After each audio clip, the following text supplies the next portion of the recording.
Hello everyone, welcome back to my YouTube channel. VIP post office में आप सभी का बहुत बहुत स्वागत है। आज का हमारा टॉपिक है जीडीएस का प्रमोशन स्ट्रक्चर क्या है, इसके बारे में आज हम बताएंगे। ये क्वेश्चन बहुत ज़्यादा बार पूछा जाता है कमेंट्स में, इसलिए मैं इसके लिए एक प्रॉपर वीडियो लेकर आई हूँ।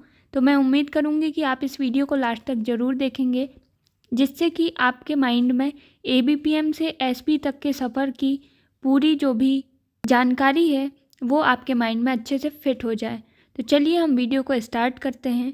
बहुत ज़्यादा बार ये क्वेश्चन पूछा जाता है कि प्रमोशन का स्ट्रक्चर क्या है, क्या ज़िंदगी भर आपको जीडीएस, बीपीएम, एबीपीएम या ग्रामीण डाक सेवक के रूप में ही कार्य करना पड़ेगा? तो ऐसा बिल्कुल नहीं है। आप लोग प्रमोशन लेकर, अपने डिपार्टमेंटल एग्ज़ाम देकर प्रमोशन प्राप्त कर सकते हैं।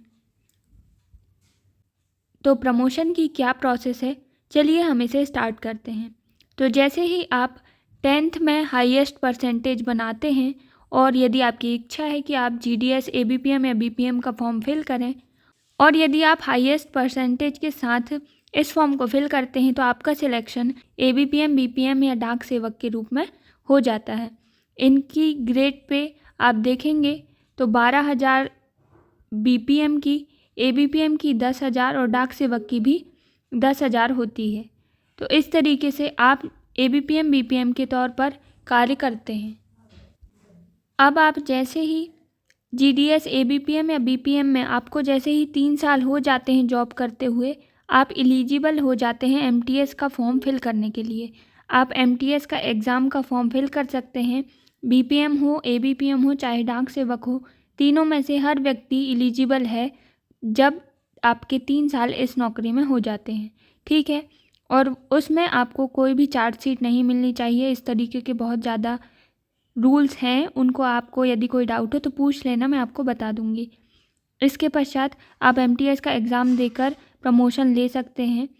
और यदि आपका एमटीएस में सिलेक्शन नहीं होता है और आप जीडीएस ही हैं तो आप 5 साल में डायरेक्ट पोस्टमैन मेल गार्ड का एग्ज़ाम भी दे सकते हैं। इसके लिए आपका एलिजिबिलिटी क्राइटेरिया 10th पास का है।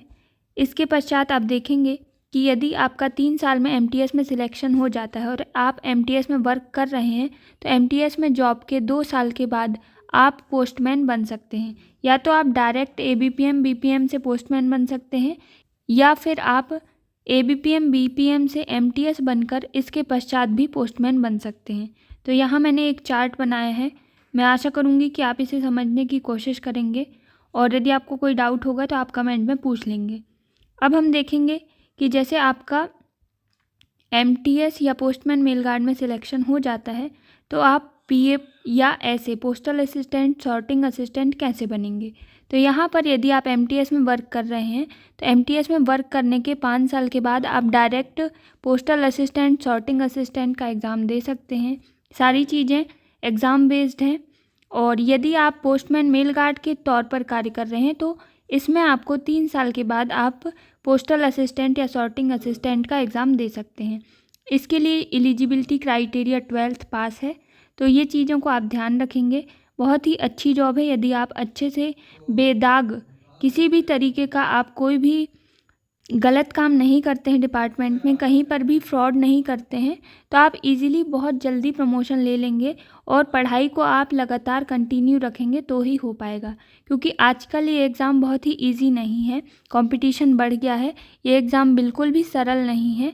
तो यदि आप हमारे साथ तैयारी करना चाहते हैं तो हम आपको नोट्स प्रोवाइड करा रहे हैं। आप हमसे नोट्स बाय कर सकते हैं। नोट्स आपको बाय कैसे करना है, VIP post office Telegram channel है, आप वहाँ पर जाकर मैसेज कर देंगे तो आपको नोट्स मिल जाएगा। अब आप इसके बाद देखेंगे कि जैसे ही आप पोस्टल असिस्टेंट या सॉर्टिंग असिस्टेंट बन जाते हैं तो इसके बाद आपको क्या करना है। तो आप इसमें आपको 8 साल का कार्य करना है, जो कि बेदाग होना चाहिए। किसी भी तरीके का आपके ऊपर कोई भी चार्जशीट नहीं होना चाहिए। इस तरीके का ग्रेजुएशन कंप्लीट होना चाहिए। इसके बाद आप इंस्पेक्टर के पद के लिए फॉर्म फिल कर सकते हैं। एग्ज़ाम निकाल के आप बहुत जल्द इंस्पेक्टर बन सकते हैं। अब AAO असिस्टेंट अकाउंट ऑफिसर भी बन सकते हैं, लेकिन इसके लिए आपको पोस्टल असिस्टेंट के रूप में 9 साल का कार्य करना होता है। मैं आशा करूँगी कि आप लोगों को ये सारी चीज़ें समझ आ रही होंगी। अब आप देखेंगे कि आप इंस्पेक्टर जो कि CGL निकाल के व्यक्ति आता है उसके लिए बहुत टफ होता है, लेकिन यदि आप डिपार्टमेंट के थ्रू जाएंगे तो बहुत ही इजी, कम से कम आपको 8 साल, 3 साल और 5 साल, 16-17 साल में आप इंस्पेक्टर बन सकते हैं। ठीक है, मिनिमम आप 16 साल में बन जाएंगे। और यदि आपका एग्ज़ाम नहीं निकल रहा है तो आपको टाइम लग सकता है। अब जब आप इंस्पेक्टर या AAO बन जाते हैं तो इसके पश्चात आपको इसमें 5 साल कार्य करना है और आप ASP assistant superintendent of post का फॉर्म फिल करके एग्ज़ाम निकाल के आप इसमें भी प्रमोशन ले सकते हैं। इसके बाद आप सुपरिटेंडेंट तक भी पहुंच सकते हैं। तो ये प्रक्रिया 25 से 30 साल की आप जॉब के साथ आराम से GDS से SP तक पहुंच सकते हैं।